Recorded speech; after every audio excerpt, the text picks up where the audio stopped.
సాగింది యాత్ర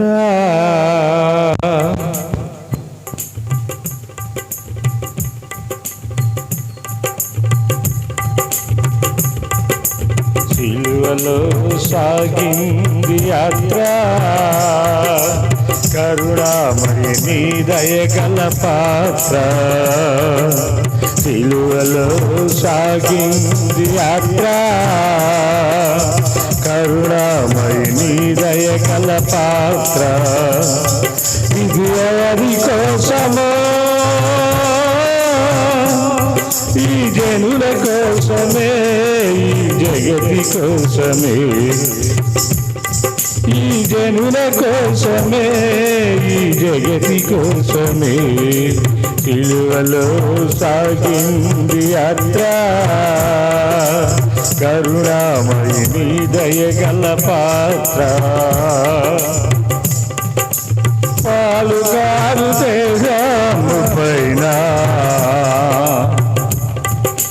పాపాత్ములు కొరడాలు ఎన్నో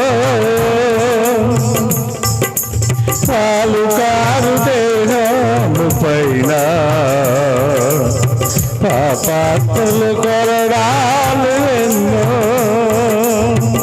నాట్యమాడినాయ నడి వీధిని నరిచాయ నోరు తెరవలేదాయ ప్రేమ బదులు పలకలేదాయ ప్రేమ. హల్లెలూయా. రెండో మాట చూద్దాం. లూకా సువార్త 23వ అధ్యాయము 43వ వచనం. లూకా గారు రాసిన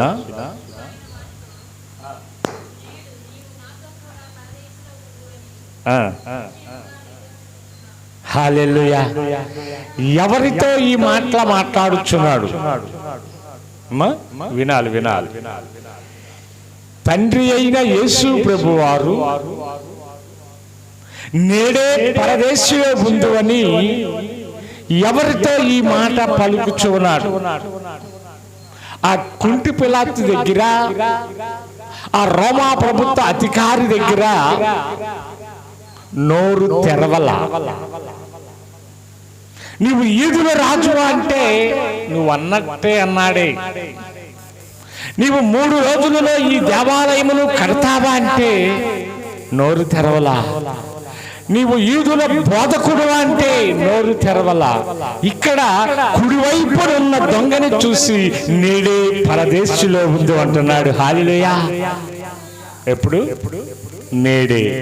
వాయిదాలు లేవు అక్కడ. రేపు మాపు లేక నేను మళ్ళీ తిరిగి వస్తానని ఇంకా ఏ మాట మాట్లాడాల. నేడే అంటే ఆ రోమా ప్రభుత్వం వేసిన సిలువలో తప్పించుకోవటానికి లేదు. రోమా ప్రభుత్వంలో ఆ సిలువ అంటే వాడు చనిపోయినట్టుగా. ఆ సిలువ మాను వెతుకుని ఆ సిలువ వాటిలో అన్నిటికన్నా ఆ సిలువ దండన అంటే వాడు చనిపోయినట్టు. అలాంటిది ఇరువురు దొంగలకి వేసిన మధ్యలో తండ్రి ఉన్నాడు. హల్లెలూయా. ఎవరు మధ్యలో వేశారు? ఇద్దరు దొంగల మధ్యలో పరిశుద్ధుడైన యేసుని సమకూర్చారు. ఎడం వైపున ఉన్న దొంగ అంటున్నాడు, మనలాంటి స్వభావం కలిగిన వాడు కనుక యేసు నీవు దేవుని కుమారుడు అయితే నీవు రక్షించుకుని నమ్ముల్ని కూడా రక్షించు అంటున్నాడు. అది భౌతికమైన ఆశ, ఆలోచన. మనం కూడా గవిని దాటి లోనకి రాగానే ఈ లోకపరమైన ఆలోచనలన్నీ మన మైండ్లో ఉంటాయి. ఏముంటాయి? మా అమ్మాయి పెళ్ళి, మా అబ్బాయికి ఉద్యోగం, మాకు ఒక మంచి గృహం అనేది ఈ లోకపరమైన కోరికలు కోరుకోవటంలో తప్పు లేదు. అలాంటి కోరికలు కోరుకున్నవాడు ఎడం వైపు ఉన్నవాడు. మనకి పోల్చాడు. ఈ కుడివైపునున్న వాడిని పరలోకానికి పోల్చాడు. ఈ కుడివైపునున్నవాడు ఆ మేకులలో వేలాడుచూనే, నేను చేసిన పాపాలకి ఇది నాకు తగును, కానీ అతడు దేవుని కుమారుడు. అతడు ఎప్పుడు వాక్యం వినలా, మీలాగా చర్చికి వెళ్ళలా, మీలాగా ఎప్పుడు కూడా ఏ టీవీ ప్రచారాలు ఆదిరాలో లేకపోయి ఉండొచ్చు. అయితే వారికి ఏం కలిగింది? మారు మనసు కలిగింది. హల్లెలూయా. బాప్టిజం కాదు సుమా, మారు మనసు కలిగింది. వారి మనసు మార్చింది ఆయన దీనత్వం. 2024 సంవత్సరాల నుండి సిలువ వేస్తూనే ఉన్నాం. క్రిస్మస్లు జరుగుతూనే ఉన్నాయి, ఈస్టర్లు జరుగుతూనే ఉన్నాయి, గుడ్ ఫ్రైడేలు జరుగుతూనే ఉన్నాయి, ఆధారాలు జరుగుతూ ఉన్నాయి, ఆరాధనలు జరుగుతూ ఉన్నాయి, సభలు జరుగుతూ ఉన్నాయి. కానీ మీలో ఏమి లేదు, మార్పు లేదు, మారు మనస్సు లేదు. అతడికి ఆ సిలువలో నుండి తప్పించుకునేది లేదు. ఒకసారి ప్రభుత్వం ఆ రాజుల కాలంలో ఒక్కసారి రాజు శాసనము బయటికి వస్తే దానిని మార్చటం రాజు వల్ల కూడా కాదంటారు. అప్పుడు అందుకే జీవాధిపతి అయిన యేసు అంటున్నాడు, నేడే నీవు నాతో పరదేశంలో ఉండు. హల్లెలూయా. మన ఆశ ఏంటి ఇప్పుడు? మనం మందిరానికి ఎందుకు వెళ్తున్నాం? టైం పాస్కా? లేకపోతే ఇరుగు పొరుగు వాళ్ళు ఏమని అనుకుంటారు మనం క్రైస్తవులు అనిపించుకోవాలని? క్రైస్తవులు అంటే ఎవరు అసలు? అది తెలుసుకోవాలి ముందు. క్రైస్తవులు ఎవరు? యేసయ్యని అమ్ముకునేవాడు కూడా ఉన్నారు, దాని తర్వాత చూపిస్తా. యేసయ్య పేరు పెట్టుకుని తప్పిపోయిన వాళ్ళు ఉన్నారు. ఇంతకుముందు యెషయా గ్రంథంలో వాస్తవంగా చదివించారు. ఎవరి తోవకు వారు వెళ్ళిపోతూ ఉన్నారు. ఏది మేలైనదంటే దానిని వెంచుకుంటూ వెళ్ళిపోతూ ఉన్నారు. ఏది ఎదుటి వాడిని మోసగించాలి అనే ఆలోచన తనకి పుట్టగానే ఆని ప్రకారం వెళుతున్నారు. కానీ నిజమైన దేవుడు ఉన్నాడు, నా కోసము ప్రాణం ఇచ్చిన దేవుడు ఉన్నాడు, నా కోసము పరలోకము నుండి వచ్చిన దేవుడు ఉన్నాడు అనే శిక్షణ జ్ఞానాన్ని కోల్పోతూ అపవాదికి దొరుకుతూ అపవాది చెప్పినదిగా మీరు తరలి చూచుతూ పోవచ్చు ఉన్నారు. ఐగుప్తు నుండి ఎంతమంది వచ్చారు బయటికి? 4 లక్షల జిలుగు మంది యెహోవా మొరని విని, వారి మూలుగులు విని బయటకు వచ్చారు. వచ్చినాక వాళ్ళు ఏం చేశారు? ఐగుప్తు నుండి వచ్చారు, కానీ వారి కోరికలు, వారి ఆలోచనలు అన్ని కూడా ఐగుప్తు మీదే ఉన్నాయి. హల్లెలూయా.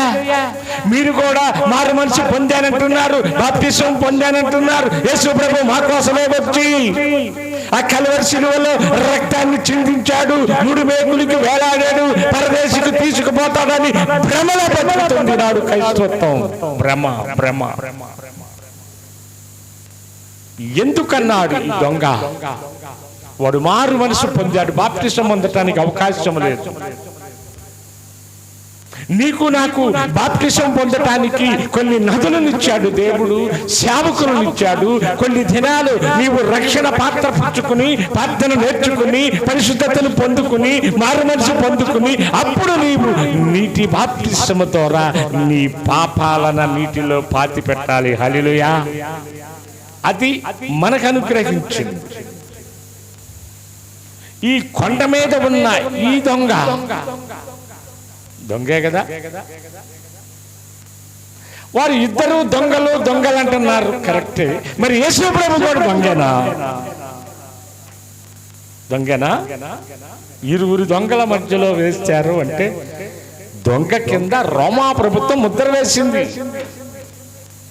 మా రాజ్య శాసనాన్ని చెడగొట్టుచూ ఉన్నాడు, మనుషులను వారి తట్టు తిప్పుచూ ఉన్నాడు, ఆయన ఏదో చెడు బాధ చేస్తున్నాడు అని వారు గ్రహించి శుక్రవారం పోయిన ఆదివారం ఏం చేశారు? పోయిన ఆదివారం ఏం చేశారమ్మా? అందరూ కూడా ఓసన్నా ఓసన్నా అని పాటలు పాడారు, పట్లకి పూలు గుచ్చారు.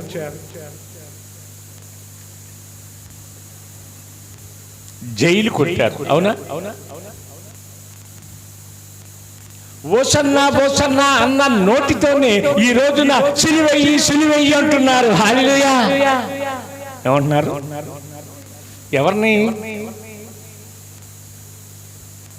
మేకల రక్తము, గొడ్ల రక్తము, కోడెల రక్తము, ఏ రక్తములో కూడా పరిశుద్ధత లేదని పరిశుద్ధుడే పరమ నుండి వచ్చిన ఈ పరిశుద్ధుడిని సిలువేయమంటూ ఉన్నారు.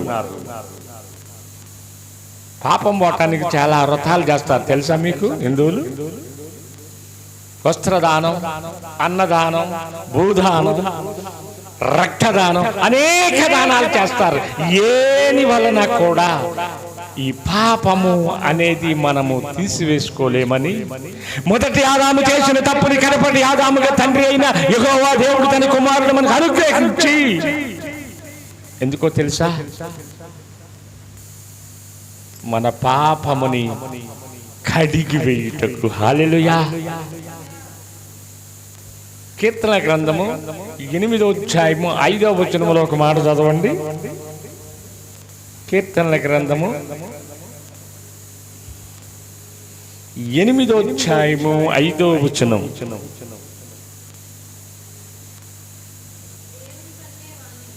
దేవుని కంటే వాణి ఏం చేశాడంట? వినాలి. కొద్దిగా తక్కువ వాడుగా చేసి మహిమా ప్రభావములతో, హల్లెలూయా, మన మూల పురుషుడైన ఆదామును ఏం చేశాడు? కొంచెం తక్కువగా చేసుకున్నాడంట. చేసుకుని ముడుచుకుంటూ ఉన్నాడు, ఆనందిస్తూ ఉన్నాడు. ఎందుకో తెలుసా? తన స్వరూపమందు మొదటి మానవుడు ఎవరు అంటే దేవుడు సృజించిన ఆదామే. హల్లెలూయా.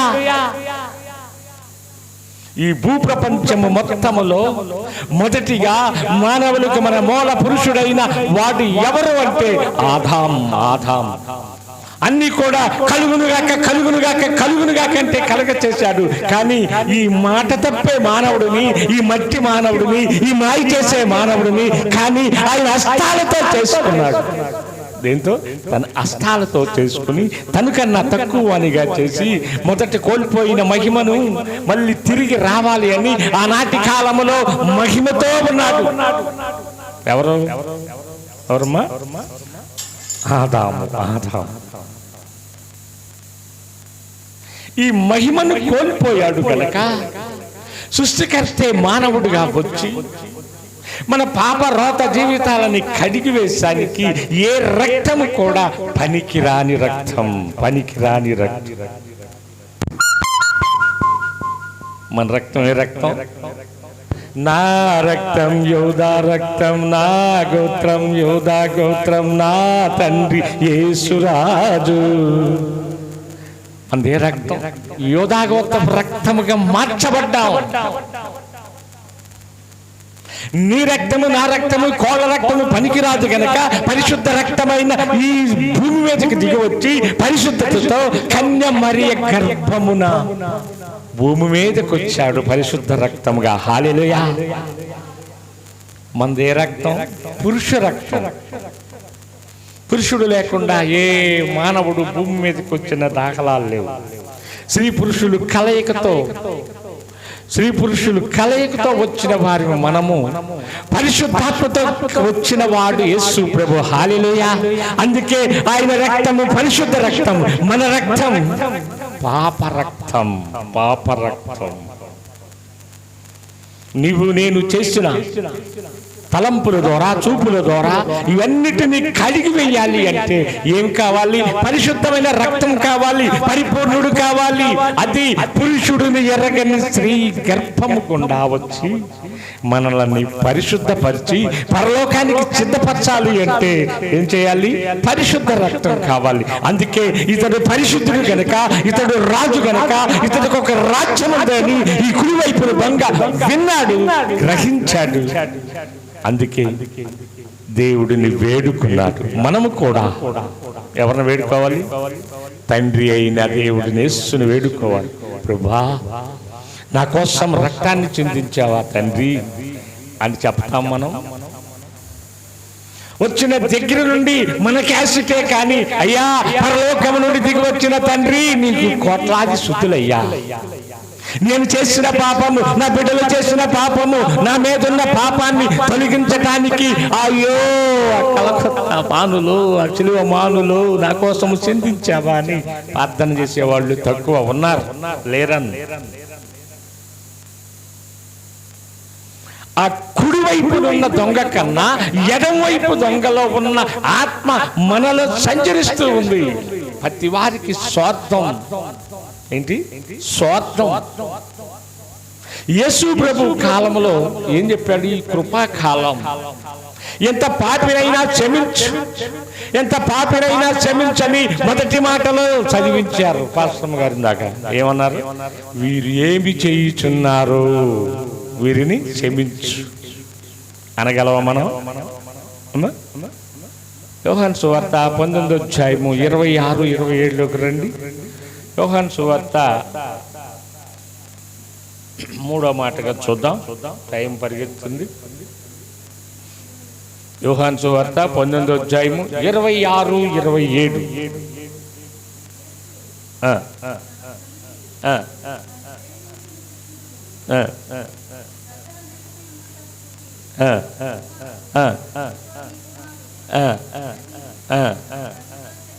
హల్లెలూయా. చాలు చాలు. ఇక్కడ యెషయా గ్రంథములో ఆయన బోధ చేయుచున్నప్పుడు వెళ్ళినప్పుడు, లేక మత్తయి సువార్తలో ఆ మందిరములో ఆయన ప్రకటించుతున్న సమయకాలములో ఆ యేసును తీసుకుని తల్లిదండ్రులు కొంత ప్రయాణించిన తర్వాత వీరి మాటలలో కుమారుడిని విడిచిపెట్టేశారు. అతడు వెళ్ళి సమాజ మందిరములో చేరి శాస్త్రులతోనూ పరిచర్యులతోనూ ఏం చేస్తున్నాడు? బోధ చేస్తూ ఉన్నాడు. హల్లెలూయా. తండ్రి మాటలని ఇప్పుచూ ఉన్నాడు. ఆ గ్రంథం ఇప్పి వారికి బోధించుతూ ఉన్నారు.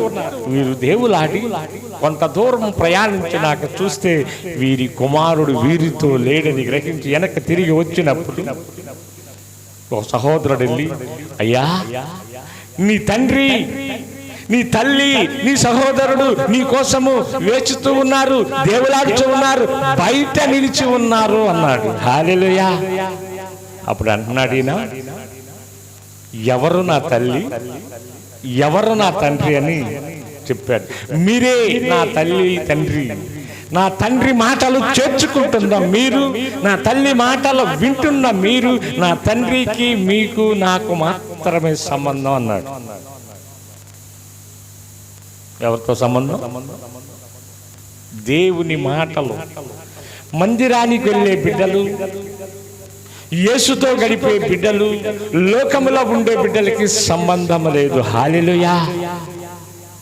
ఎందుకనంటే మీ నోటి గుండా సువాసనమైన మాటలు వస్తాయి, పరిశుద్ధమైన మాటలు వస్తాయి, క్రీస్తుని మహిమపరిచే మాటలు వస్తాయి, ఎదుటి మనిషిని ఓదార్చే మాటలు మీ నోటు నుంచుతాడు తండ్రి అయిన యేసు ప్రభు. హల్లెలూయా. లోకస్తులు నిన్ను గాయపరుచుతారు, లోకస్తులు నిన్ను బాధిస్తారు, లోకస్తులు నిన్ను నిందిస్తారు. ఏంటమ్మా ఎప్పుడు చూసిన ప్రార్థన అని బైబిల్ తీసుకెళ్తూ ఉన్నావు? మీ కుటుంబంలో ఏం మార్పు వచ్చిందని వారు నిన్ను ముళ్ళుతో పొడిచినట్టుగా పొడుస్తూ ఉంటారు, సూటి మాటలతో గాయపరుచుతారు. నీ తండ్రి అయితే ఓదార్చుతాడు. గాయము చేసేది ఆయనే, గాయాన్ని మాన్చేది ఆయనే. కనుక ఈ మత్తయి సువార్త 15వ అధ్యాయము 21 నుండి కొన్ని వచనాలు చదవగా విందాం. కొత్త నిబంధన.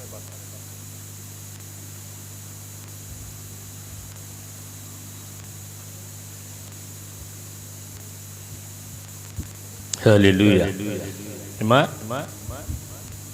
మత్తయి సువార్త చదువు.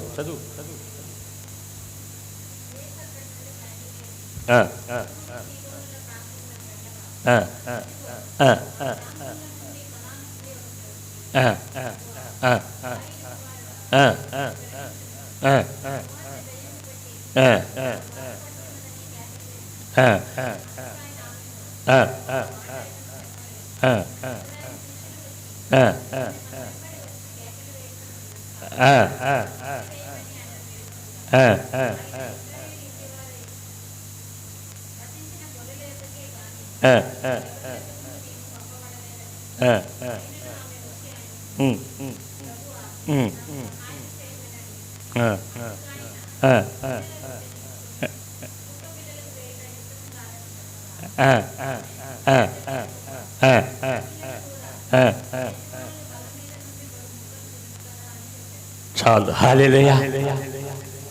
ఈ కానా స్త్రీ ఎప్పుడు కూడా క్రీస్తుని ఎమ్మడించలా, క్రీస్తు మాటలు స్వీకరించలా. వారు వీరు చెప్పిన మాటలు విని, ఓ బోధకుడా నా కుమార్తె ఎలా ఉందంట? దెయ్యము. దెయ్యం అంటే లోకంలో దెయ్యాలు ఉన్నాయి, చాలా ఉన్నాయి. దెయ్యాలు జోలికి వెళ్తలేదు నేను ఇవాళ. ఇశ్రాయేలు ప్రజల కోసమే వచ్చిన వాడిని నేను అని చెప్పి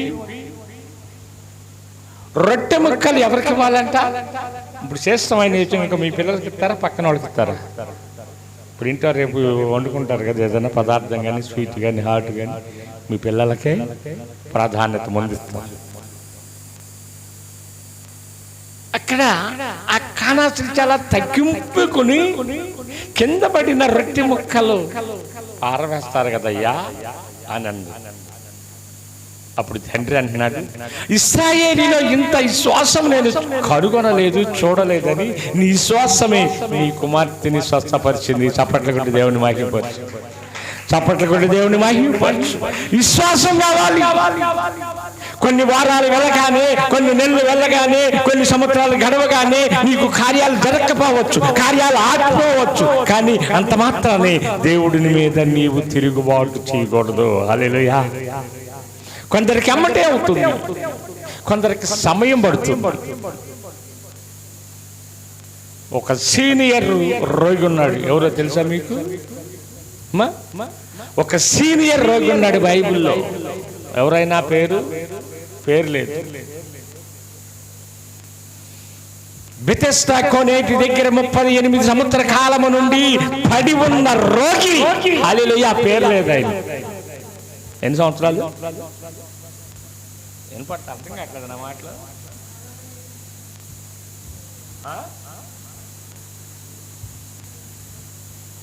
తెలిస్తే తెలిసి అని చెప్పు, తెలియనప్పుడు కదలకుండా కూర్చో.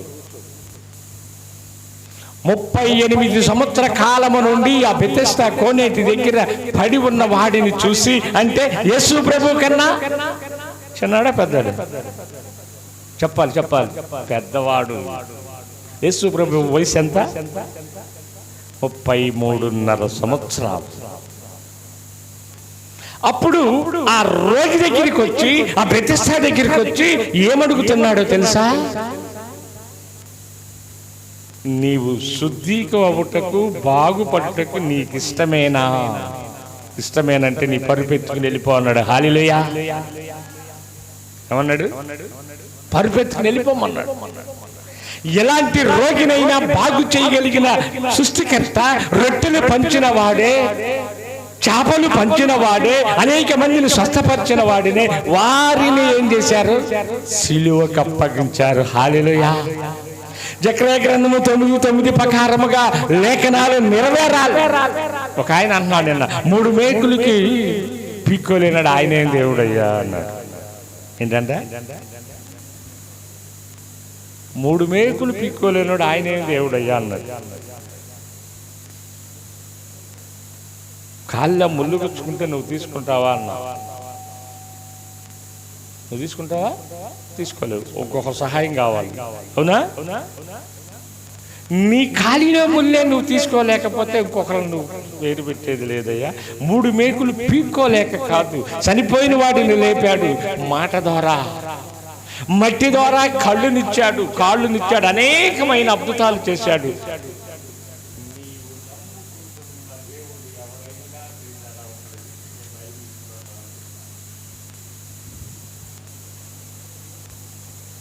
రక్తం ఆయన చిందించాడు, వేరే వారి రక్తాన్ని కోరుకోలా.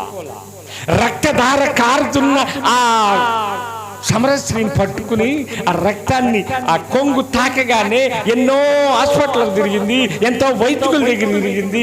ఆ రక్తధార కట్టిందంటే నా తండ్రి వలన. హల్లెలూయా. ఆయన డాక్టర్లకు డాక్టరు, పరమ డాక్టర్. నీ రక్తాన్ని కట్టాలి అన్నా, నీ కోసం రక్తం చిందించాలన్నా నా తండ్రి అది లేఖనాలు నెరవేరాలి. నా తండ్రి ఎక్కడ యుద్ధం చేయలా, నా తండ్రి ఎక్కడ కత్తి తీయలా, నా తండ్రి ఎక్కడ కూడా రక్తాన్ని చూడాల, రక్తాన్ని చూపించాడు నీకు. హల్లెలూయా అన్న మీ దేవుడు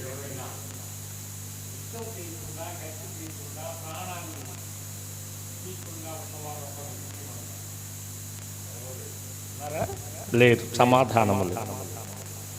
ఒకరి మీద మనము బురద చల్లేటప్పుడు ముందుగా మన చేతికి అవుతుందని గుర్తుపెట్టుకోవాలండి. వాడి మీద వేసి నవ్వటం కాదు, ముందు వాడికన్నా ముందు నీ చేతికి అయ్యింది, వెనకుండా వాడు నిన్ను చూసి నవ్వుతాడు. అది చూసుకోవాలి. నేను ప్రకటించే దేవుడు, నేను నమ్మిన దేవుడు, ఇవన్నీ తిరిగి వచ్చానాకే నేను ఇక్కడికి వచ్చా. నీకు ఆ సంగతి తెలియదేమో. నేను ఐందుని, యేసు ప్రభుని ఎరగని వాడిని. నువ్వు చౌరమల్లి వెళ్ళావా అన్న, వెళ్ళలేదన్నా. నేను వెళ్ళా. కన్యాకుమారి వెళ్ళావా? వెళ్ళలేదన్నా. నేను వెళ్ళా. దక్షిణ యాత్రలన్నీ తిరిగి 100వ కీర్తన ప్రకారముగా నిజమైన దేవుడు ఈడేనని, ఇక్కడేనని రుచి చూసి తెలుసుకుని ఇక్కడికి వచ్చా. సృష్టికర్త అయిన యేసు ప్రభు లేకపోతే ఈ రోజున మనగడ లేదు, క్యాలెండర్ లేదు, ఏమీ లేదు. చీకటిని వేరు చేసినట్టుగా మేకల్ని గొర్రెలను వేరు చేసిన వాడు ఈయనే. హల్లెలూయా. 4వ మాటకు వద్దాం. మత్తయి సువార్త 27వ అధ్యాయము 46, 47 చదువుగా విందాం. 4వ మాట.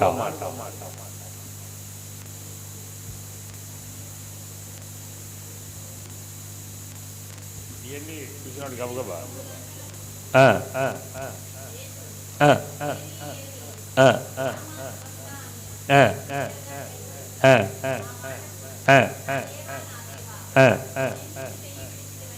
హల్లెలూయా. ఎవరిని అడుగుతున్నాడు? తండ్రి అయిన యేసు ప్రభువారు, పంపించిన సృష్టికర్త అయిన యెహోవాను అడుగుతున్నాడు. అయ్యా నా చెయ్యి ఎందుకు ఇడిచావయ్యా? మనం కూడా దీర్ఘ ప్రార్థనలు చేస్తాం. ప్రభా నా ప్రార్థన ఆలకించట్లేదా? నా ఇంట్లో చీకటి ఉంది, నా ఇంట్లో నాయన ఏది కూడా ముందుకెళ్తలేదు ప్రభా. నా పిల్లల చదువులో వెనకబడుతున్నారు, నా పిల్లల ఉద్యోగాల్లో వెనకబడుతున్నారు, నాకు ఏ దీవెన కూడా దూరం అయిపోతుందయ్యా, నన్ను మర్చిపోయేవా అంటారు. ఏమంటారు? మర్చిపోయాడని సేవకుడితో చెప్పుకుని తెలపోసుకుంటారు.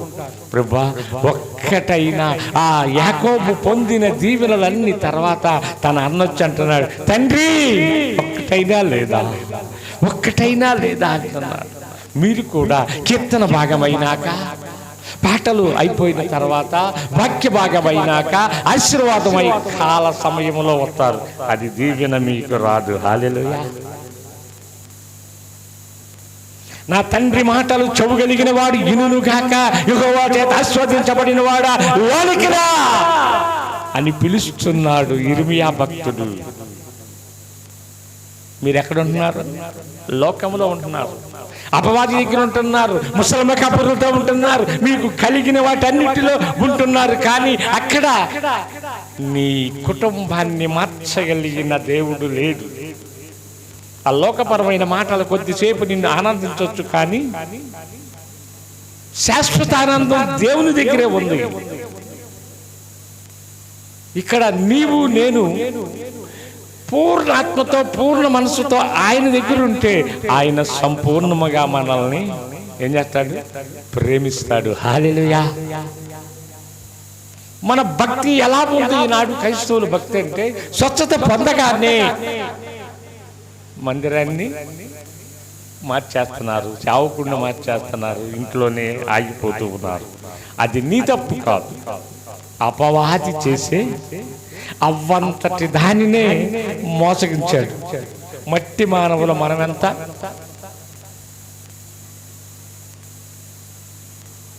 స్వచ్ఛత పొందిన లేరు,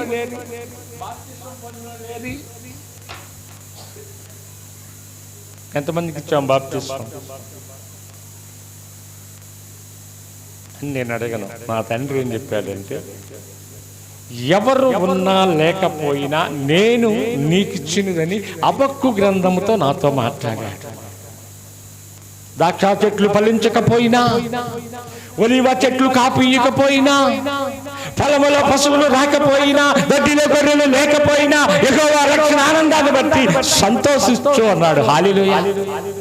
నేను వెళ్ళాం చెంచుపేట, విస్తారమైన జనం. ఆ బాప్టిజంలో ఏదో చర్చి పేరు తెలియదు నాకు. ఆ రోడ్డు పట్ల వాళ్ళందరికీ ప్రార్థన చేసే తెలియక చాలా సమయం అయింది. వరుసన నించున్నారు. ఇంకో పాస్టర్ గారు ఉన్నాడు, ఆయన దగ్గర ఇద్దరం కలిసి చేసినా చాలా సమయం బట్టి. మరి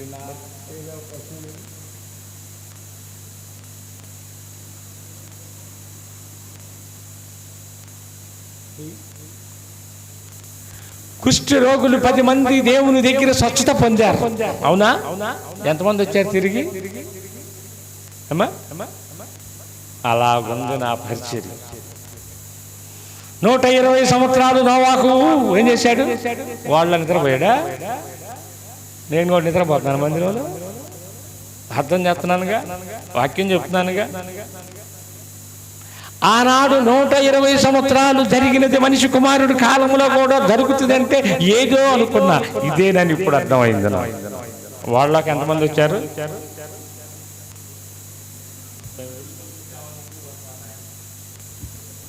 వారి కుటుంబమే వచ్చింది. వారు మాత్రమే ఆ జలప్రళయము నుండి తప్పించుకోగలిగారు. హల్లెలూయా. ఈనాడు వినకపోయినా ఇంకా కొద్ది కాలమే ఈ సువార్త. ఆ తర్వాత చెప్పేవాళ్ళు ఉండరు, వినేవాళ్ళు ఉండరు. అప్పుడు బహుభయంకరంగా ఉండదు. అప్పుడు మీరేమంటారంటే, ఆ ధనవంతుడిలాగా అడుగుతారు, అయ్యా అబ్రహామా, నీ రొమ్మును ఆనుకున్నాడే ఆ లాజర్ను పంపించు. భూలోకములో మా సహోదరులు ఉన్నారు, సువార్తను వినకుండా ఈ స్థలానికి రాకుండా అతడిని పంపించు పంపించు అని కేకలు వేసే రోజులు రాబోతున్నాయి. ఇప్పటికే చర్చీల మీద దాడులు జరుగుతున్నాయి. ఇప్పటికీ క్రైస్తవులనే వారిని ఆనాడు సౌలుగా ఉన్న కాలంలో జరిగిన సమయకాలం సమీపించింది. ఇప్పుడు మన మణిపూర్లో చూసాం, ఆడబిడ్డల్ని బట్టలోడు తీసి ఆ కొరడాలతో కొట్టి ఆ తలకాయలు కోడిని నరికినట్టుగా నరికి, ఏది కావాలి అంటే అది మనకి ఆ చికెన్ కొట్టువాడు ఇచ్చినట్టుగా ఏది కావాలంటే అది నరికి పైకి ఎగరేసి బంతుల్లాగా ఆడుకున్నారు. ఆ టీవీలో యూట్యూబ్లో చూస్తూ ఉంటారు. ఎంత ఘోరం! అలాంటి స్థితి రాకమునిపే, ఆ స్థితిగతులు మనకి సంభవించక మునిపే ఈ 7 మాటల్లో ఒక్క మాట అయినా నిన్ను తాకితే ధన్యుడివే. ఈ 7 మాటలు ఎందుకు పలికాడు దేవుడంటే, నీకోసము నా కోసమే నువ్వు మారు మనసు పొందుతావని. ఆ సిలువలో పలికిన పలికిలాగా దొంగలాగా, తండ్రి ఈ రాజ్యములో చేర్చుకో, నన్ను జ్ఞాపకం చేసుకో, ఈ 2024లోనైనా నన్ను జ్ఞాపకం చేసుకోమని ఆయనతో నీ ఉంటావని ఆయన నిన్ను మహిమతో నింపుచున్నాడు. హల్లెలూయా. అదే మత్తయి సువార్త 27వ అధ్యాయము 46, 47 చదువుగా విద్దాం.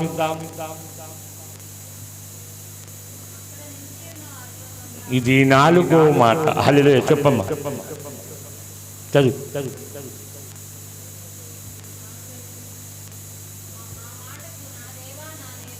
నా దేవా నా దేవా, ఏంటంట? నా చెయ్యి ఎందుకు విడిచావు? ఆయన చెయ్యి పట్టుకుంటే ఎన్ని కష్టాలు వచ్చినా మనకి ప్రయాణం ముందుకెళ్ళింది. మనం పట్టుకుంటే కష్టం రాగానే ఏం చేస్తాం? చెయ్యి విడిచిపెడతాం. కీర్తనలో ఒక మాట అంటాడు కదా, బుద్ధి లేని వారు హృదయములు అనుకుంటారు దేవుడు ఎక్కడున్నాడు లే అనుకుంటారంట. ఎవరు వీళ్ళు? బుద్ధి లేని వారు. బుద్ధి కలిగిన కన్యకలు, బుద్ధి లేని కన్యకలని అందుకే రెండు ఉపమానముగా మనకు ముందు పెట్టాడు దేవుడు. ఎందుకు నీవు చేయి విడిచాడు అంటే, నీవు చేయవలసిన పని, కుమారుడుగా అప్పగించిన పని స్వాపం చేస్తూ ఉన్నాడు కనుక ఆయనను వేడుకుంటూ ఉన్నాడు. హల్లెలూయా.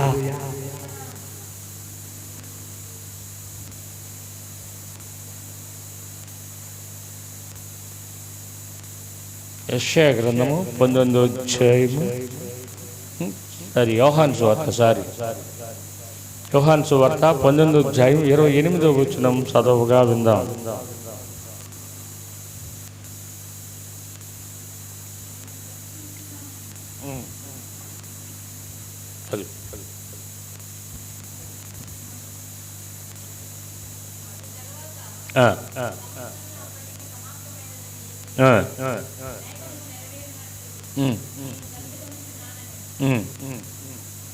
ఏంటంటే దప్పికొనుచున్నాను. మనము దప్పికున్నామంటే బండ నుండి నీరునిచ్చిన వాడు దేవుడు. ఆఖరు నేను నా కుమారుడు చనిపోతున్నామని యెహోవా తండ్రికి మొరపెట్టినప్పుడు ఒక దూత వచ్చి నీవున్న దగ్గరే కొద్దిగా ఇసుకని తవ్వు అని తన కుమారుడికి తనకు దాహమిచ్చాడు. ఇక్కడ ఆయన అడుగుతున్నాడు, ఎవరైనా సృష్టికర్త. మనం ఏమిస్తున్నాం ఆయనకి? మనం ఏమి ఈగలం? ఉన్నవన్నీ ఆయనయా మనయ్యా? ఉన్నవన్నీ ఆయన. భూమి ఆకాశము ఆయనదే, ఎండి బంగారాలు ఆయనవే, సమస్తము ఆయనయే. నీదంటూ ఏమీ లేదు, కానీ నాదంటూ ఇదంతా నేనేనని పోగు చేసుకుంటాడు మానవుడు. హల్లెలూయా. నీలో పెట్టిన ఆ దీపం ఆయనదే. నీకిచ్చే గాలి, నీకిచ్చే ఆహారం సమస్తము ఆయన లేకుండా ఏది కలగల. హల్లెలూయా. కలిగిందా? మనం ఏదైనా బారడు ఎక్కువ చేయలేం, బారడు తక్కువ చేయలేం. కానీ తండ్రి అడుగుతున్నాడు, ఏమని? దాహం అంట. నీరు లేక ఆ ఇస్మాయేలు అల్లాడుచూ ఉంటే ఆగర మొరపెట్టుచుంది తండ్రికి. మనమైతే ఏం చేస్తాం? ఈగలమా? చేయలేము. ఇప్పుడు నాకు వాటర్ అవుతున్నాయి. ఆ పంపు దగ్గర నుండి ఒక దోషుడు వాటర్ తేవాలంటే ఇక్కడికి వచ్చిన దాకా ఉంటాయా? ఉండవు. నీటిని రసముగా చేసేది ఆయన, నీటిని మూట కట్టేది ఆయన, నీటిని కొట్లలో పెట్టేది ఆయన, నీటికి కట్టలు వేసేది ఆయన. హల్లెలూయా. ఆయన, అందుకే ఆయన దేవుడయ్యాడు, మనము మనుషులమయ్యాం. లోకాసు సువార్త 32వ అధ్యాయం 46వ వచనం చదవగా విందాం.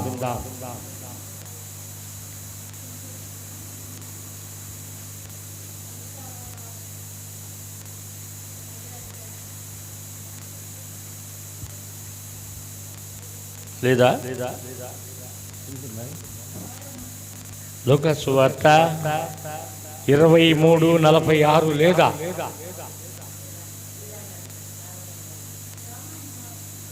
యోహాను సువార్త కాదు, లోకాసు సువార్త.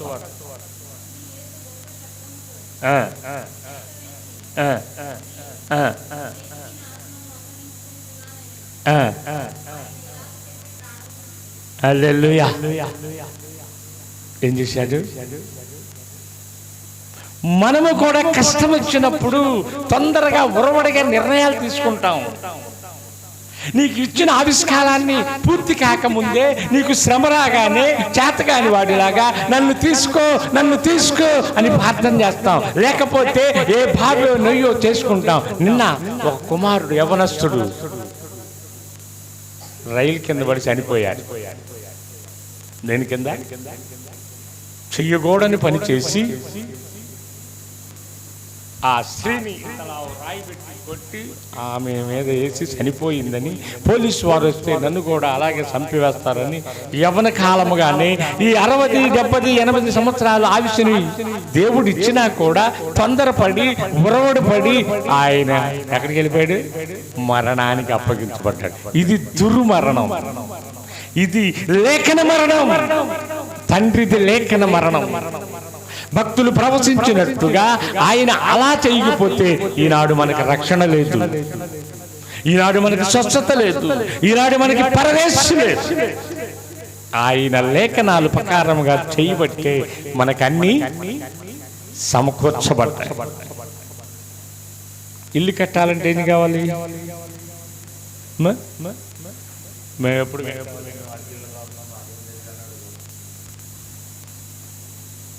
పూరి ఇల్లు కట్టాలి అంటే ఒక నిట్టాడి కావాలి, 4 పక్కల 4 పాతయి కావాలి, వాటి మీద బొంగులు కావాలి. ఇప్పుడు ఆ పూరిని లేవులే, తెలీదు అందరికి. యేసు ప్రభు నిట్టాడి లాంటి వాడు. యేసు ప్రభు మీద నువ్వు ఆనుకుంటే చుట్టూ ఆయనే జ్ఞానవంతురాలు ఇల్లు కట్టినట్టుగా ఆయనే నీకు ఇల్లు కట్టునుగాక. హల్లెలూయా. ఆయన చెప్పినది చెప్పినట్టుగా చేశాడు. ఇంకొక ఆయన కూడా బైబిల్లో చేశాడు, చెప్పింది చెప్పినట్టుగా. ఎవరైనా ముగించుకుంది. ఆ 3 ఎవరైనా బైబిల్లో దేవుడు చెప్పినట్టుగా చేసిన మనుషులున్నాడు. ఆమేన్, హల్లెలూయా. దేవుడు నిన్ను దీవించునుగా. ఆదాము ఎందుకు వినలేదు? ఆదాము మూల మొదటి మహిమలో ఉన్నవాడు.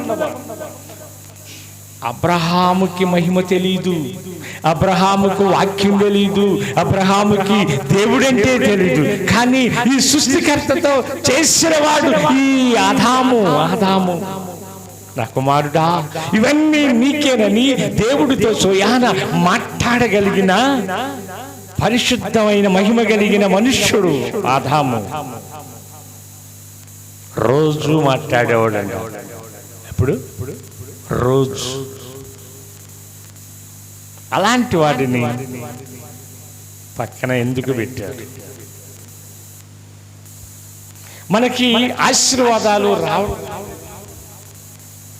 దిగులు పడుతున్నావు, తుంగిపోతున్నావు, నా కుమార్తె వివాహం అవ్వలేదు, నా కుమారుడికి పెళ్లి కావట్లేదు, నా కుటుంబం ఏ మేలు జరగట్లేదు, నేను ఎంత ప్రార్థన చేసినా అపవాది దొంగిలిస్తున్నాడని కుమిలిపోతున్నావే. కానీ దాన్ని ఎలా తలకాయ నొప్పి వస్తే ఎక్కడికి వెళ్తాం? శాస్త్రి బామనో జంతు బామనో ఏదో ఒకటి రాస్తారా, అవసరం అనుకుంటారా? ఆ తర్వాత తగ్గలేదానికి అప్పుడు ఏం చేస్తాం? మెడికల్ షాప్ దాకా వెళ్తాం. అట్టాగా టోపీ చేసుకుని ఆయనకి చెప్పి ఆయన ఇచ్చిన ట్యాబ్లెట్ 1, 2 వేసుకుని వస్తాం. దానికి తగ్గలేదనుకో, ఆ తర్వాత ఏం చేస్తాం? డాక్టర్ దగ్గరికి వెళ్తాం. అవునా? నీకు ఏదైతే కార్యం జరగటం లేదో, ఏదైతే నీ ప్రార్థనకి సమాధానం రావట్లేదో, నాలో ఏ మార్పు ఉంది, దేవుడికి నాకు అపవాది ఏ అడ్డకట్ట వేశాడని మనం ఏం చేయాలి? తెలుసుకుని మెళుకోగలిగి ప్రార్థన చేయాలి. అందుకే తండ్రిని అప్పగించక ముందు యోహాను పేతురు అంటాడు, 1 గడి అయినా నా కోసం మెళుకుగొండలేరా. ముసలమ్మ కబుర్ దగ్గర ఎన్ని గంటలైనా ఉంటారు నోరు తెరుచుకుని, టీవీల దగ్గర ఎంతసేపు అయినా ఉంటారు. ఇంటి యజమానుడు వచ్చింది తెలీదు, ఇంట్లో కుక్కలు వచ్చింది తెలీదు, పొయ్యి మీద ఏముందో తెలీదు, ఏది ఎటుపోతుందో తెలీదు. కానీ మీ మనసంతా దాని మీదకే ఫోకస్ చేసేది ఎవరు అంటే అపవాది. అవ్వని భ్రమలో పెట్టి ఆ మహిమల నుండి బయటికి నెట్టింది ఆ భ్రమ. ఆ భ్రమపడే ఆత్మను నీవు తొలగించుకోవాలి అంటే 7 మాటల్లో 1 మాట అయినా నీవు గట్టిగా పట్టుకోవాలి. హల్లెలూయా. అయ్యా, నా ప్రార్థనకు సమాధానం రావట్లేదు, నా ఇంట్లో 1 మేలైనా లేదు ప్రభువా, ఎందుకని? ఆ దుష్టుడు నన్ను శోధిస్తూ ఉన్నాడు. ఆ దుష్ట సాంగత్యం నుండి, ఆ దుష్టుడు నుండి నేను బయటికి రావాలి అంటే నీ పరిశుద్ధాత్మ సహాయం కావాలి. హల్లెలూయా. అప్పుడు మనము జయించగలుగుతాం, జయ జీవితానికి వెళ్తాం. తండ్రి చనిపోగానే గొర్రెలన్నీ చెదిరిపోయింది. ఏమైపోయింది? చెదిరిపోయిన వాటిని పోగు చేయాలంటే, అందుకే నేను మిమ్మల్ని అనాథులుగా విడవను, ఆదరణకర్తను పంపిస్తాను. హల్లెలూయా. ఎవరు పంపిస్తారంట? ఆదరణకర్త. నిన్ను ఆదుకునేవాడు, నీకు మేలు చేసేవాడు, మంచి మార్గంలో నడిపించేవాడు, ఒక కాపరిగా ఒక సేవకుడిని పంపిస్తాడు, ఒక మందిరానికి పంపిస్తాడు. అలాగే పరిశుద్ధతతో నీవు నిండి పరిపూర్ణమైనాక పరలోకానికి చేర్చుతాడు తండ్రి. హల్లెలూయా. అప్పుడే పౌలులాగా నీవు కూడా ఒక మాట పలకగలవు. ఏ మాట అది?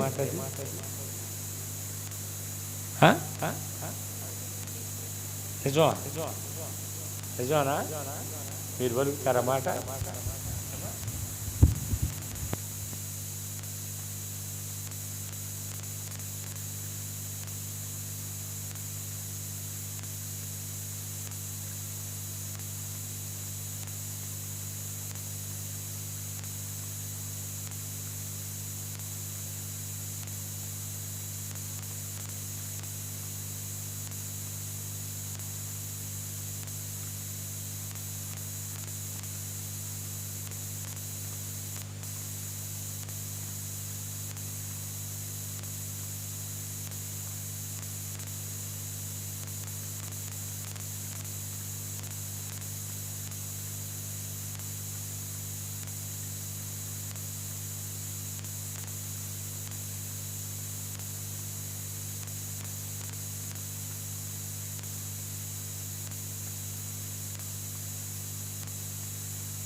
కీర్తనలు 122 కీర్తన మొదటి వచనం.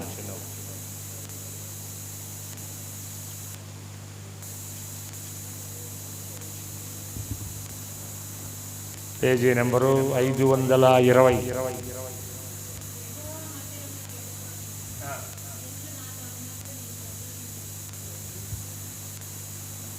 ఎప్పుడంట? జనులు యెహోవా మందిరానికి వెలుచు అన్నప్పుడే సంతోషంగా ఉంటే అసలు మందిరానికి వెళ్తే ఎంత సంతోషం! ఇంకా మందిరానికి వెళితే ఎంత సంతోషమో, ఎంత సమాధానమో. 33వ కీర్తనలో భక్తుడైన దావీదు మాట్లాడతాడు. అది కూడా చదవండి, ముగించుకుందాం. ఉత్తమ 33వ కీర్తన